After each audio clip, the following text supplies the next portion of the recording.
সন্তান সম্ভাবনার আবার নিশ্চিত কোনো প্রমাণ হয় নাকি? আমি ঠিক ব্যাপারটা বুঝতে পারলাম না।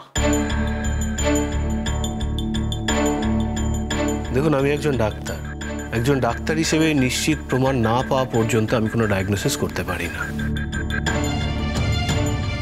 আমি তো ওনার প্রগনোসিস রিপোর্ট দেখিনি, অতএব সেই জন্যই বলছি আমি নিশ্চিতভাবে বলতে পারি না যে উনি সত্যিই সন্তান সম্ভাবনা ছিলেন কিনা। আপনি তো এখন উল্টো কথা বলছেন। এক সেকেন্ড, এই কথাটার মানেটা কি? না মানে আপনার সঙ্গে কি আমার আগে কখনো কথা হয়েছে যে তখন আমি আপনাকে সোজা কথা বলেছিলাম আর এখন উল্টো কথা বলছি? আমার তো মনে হয় না। আপনার সঙ্গে তো আমার এই কোর্টরুমে প্রথমবার কথা হচ্ছে, তাহলে এই কথাটা আপনি কি করে বলছেন? সেদিনকে যে ঘটনাটা ঘটেছিল আপনি ঠিক তখন কোথায় ছিলেন? আমি বাড়িতেই ছিলাম, তবে হ্যাঁ, যে মুহূর্তে ঘটনাটা ঘটেছিল সেই মুহূর্তে আমি সামনে ছিলাম না, তাই এক্স্যাক্টলি ঘটনাটা কি ঘটেছে সেটা আমি নিজের চোখে দেখিনি। আপনি তো পড়ে যাওয়ার পর দেখতে পেয়েছেন। হ্যাঁ, পড়ে যাওয়ার পর নিশ্চয়ই দেখতে পেয়েছি, কিন্তু তখন দেখে আমি এটা আঁচ করতে পারিনি উনি ঠিক কতটা অসুস্থ হয়েছেন। সব থেকে বড় কথা, ওনাকে দেখে আমার কখনোই এটা মনে হয়নি যে ওনার গর্ভে যে সন্তান আছে তার মৃত্যু হয়ে থাকতে পারে। কিন্তু এই কথাটা তো সত্যি যে উনি ওই দুর্ঘটনার কবলে পড়েই ওর বাচ্চাটি মারা যায়। যদি উনি সত্যি সন্তান সম্ভাবা হয়ে থাকেন তাহলে হ্যাঁ, বাচ্চাটি মারা গেছে।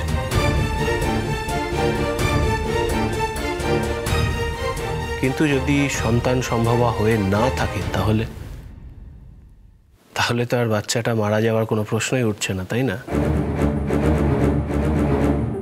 সব থেকে বড় কথা, আপনি নিজে মুখে এই মুহূর্তে বললেন যে ঘটনাটা দুর্ঘটনা, মেনে নিলেন তো?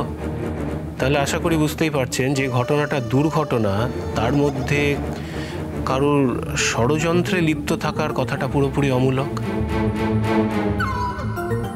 আশা করি আপনি আপনার বক্তব্যে স্থিত থাকবেন। আপনি ভুল করছেন। যে ঘটনায় কোনো ভালো কিছু হয় না সেই ঘটনাটা আমাদের কাছে দুর্ঘটনা।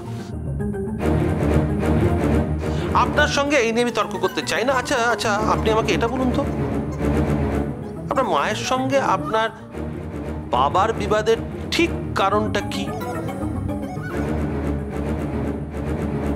দেখুন না, আমার বাবার সঙ্গে আমার মাকে আমি কোনোদিন বিবাদ করতে দেখিনি, বরং উল্টোটা সত্যি নয়। আমার পাপা চিরকালই আমার মাকে নিয়ে অসন্তুষ্ট ছিলেন, আর সেই অসন্তোষটা ওনার হ্যাবিটসে বেরিয়ে আসতো, ওনার আচরণে বেরিয়ে আসতো। সেটার কারণ অনেকগুলো হতে পারে, যেমন ধরুন হতেই পারে যে পাপার অফিসের কাজের স্ট্রেসটা এইভাবে বেরোচ্ছিল। এটাও হতে পারে জুন গুহর প্ররোচনায় পাপা এরকম বিহেভ করছিলেন আমার মায়ের সঙ্গে। আবার এটাও হতে পারে যে পাপা হয়তো নিজের থেকেই আমার মাকে দূরে সরিয়ে দিচ্ছিলেন। এক্স্যাক্ট কারণটা কি আমি জানি না, তাই আমার পক্ষে এটা ঠিকভাবে উত্তর দেওয়াটা পসিবল হবে না। আপনারও তো আপনার মায়ের সঙ্গে বনিবনা হতো না। হ্যাঁ, এটা ঠিক যে আমার মায়ের সঙ্গে আমার বনিবনা হতো না, কিন্তু তার কারণটা এটাই যে আমি আমার মাকে প্রচণ্ড আন্ডার এস্টিমেট করতাম। আর এখন আপনি কি করছেন? আপনার মাকে ওভার এস্টিমেট করছেন। দেখুন, ওভার এস্টিমেট আন্ডার এস্টিমেট করা তো অনেক দূরের কথা। আজ এই মুহূর্তে এখানে দাঁড়িয়ে আমার মাকে এস্টিমেট করার সাধ্য আমার নেই।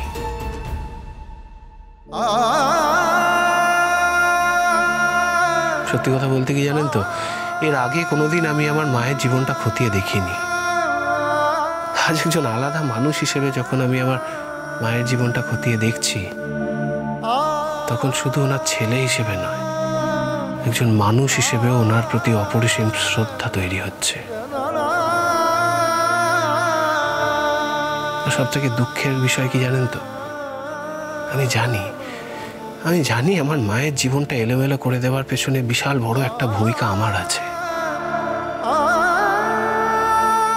আমি তো জানি আমার মাকে আমি কতটা মেন্টাল ভায়োলেন্সের মধ্যে রেখেছিলাম, কতটা মানসিক নির্যাতন করেছি। অথচ অথচ আমার মা কিরকম মানুষ জানেন তো? এত কিছুর পরও কিন্তু কোনো দিন আমার মা আদালতে দাঁড়িয়ে আমার দিকে একটা অভিযোগের আঙুল পর্যন্ত তুলবেন না।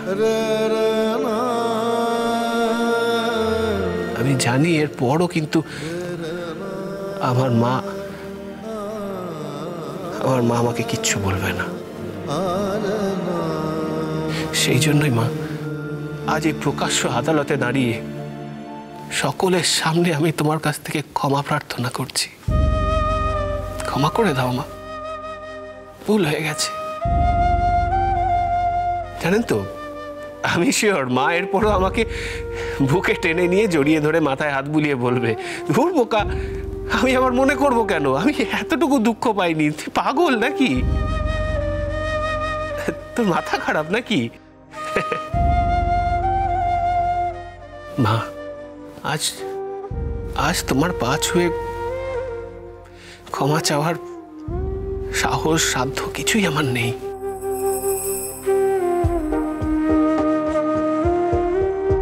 তাই দূর থেকে দাঁড়িয়ে করো জোর করে বলছি, ক্ষমা করে দাও মা, ক্ষমা করে দাও। আর একটি বার সুযোগ দিও আমায়, প্লিজ মা, একটি বার। তুমি সারা জীবনে অনেক অগ্নি পরীক্ষা জয় করেছো। শেষবারের মতো এই অগ্নি পরীক্ষায় জিতিয়ে দাও মা আমাদের। ফিরে এসো আমাদের কাছে। যে কাজ তুমি করোনি তার দায় তুমি নিজের ঘাড়ে নিও না মা। তুমি তো মানুষকে মারতে পারো না, আমরা তো জানি। তুমি তো মানুষকে বাঁচাতে চাও, বাঁচিয়ে রাখতে চাও, তাদের সুখে রাখতে চাও। সেটা তো আমরা সকলে নিজের চোখে দেখেছি। ওই জুন গুহ তোমার প্রাক্তন স্বামীর দ্বিতীয় স্ত্রী, আমার পাপার দ্বিতীয় স্ত্রী। একই ছাদের তলায় থাকাকালীন তুমি তো তারও সেবা করে গেছো। নিজের সংসার ভেঙে যাওয়ার দুঃখ কষ্ট সব চেপে রেখে হাসি মুখে ছুটে গেছো তার স্বাদে, গিয়ে তার পছন্দসই পদ রান্না করে দিয়েছো তাকে খুশি রাখার জন্য। তুমি তো এমনটাই করে থাকো মা। তুমি তো সকলকে ভালো রাখো। এই কাজ তুমি করে থাকতে পারো না মা। তাই বলছি, আবারও বলছি, যে কাজ তুমি করোনি মা, তুমি প্লিজ তার দায় নিজের ঘাড়ে নিও না। ফিরে এসো আমাদের কাছে। তুমি তো সত্যের পূজারী, সত্যের পথে চলো। সত্যের পথ থেকে তুমি ভ্রষ্ট হওনি। আজও হয়েও না মা, আজও হয়েও না।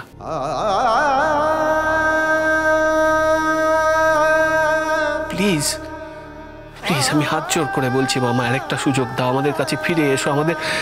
আমাদের সংসারটা আবার জোড়া লেগে যাবে মা, দেখো। আর আমি তোমায় কথা দিচ্ছি মা, কথা দিচ্ছি, আমি তোমার স্বপ্নের জ্যেষ্ঠ পুত্রকে তোমার কাছে ফিরিয়ে দেব।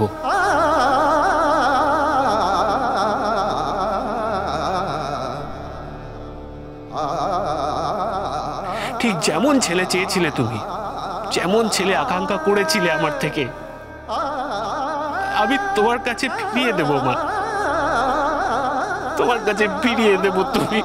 তুমি প্লিজ ফিরে এসো, প্লিজ ফিরে এসো আমাদের কাছে মা, প্লিজ ফিরে এসো।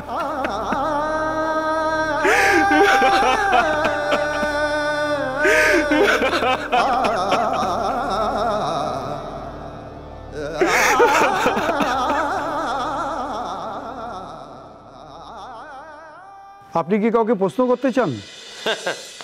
না ইওর অনার।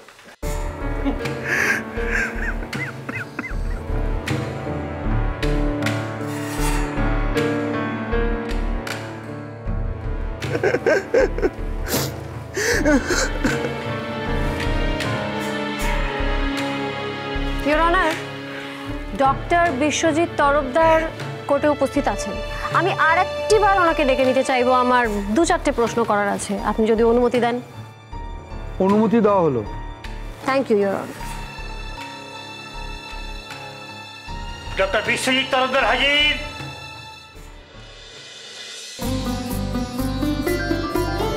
যদি সে না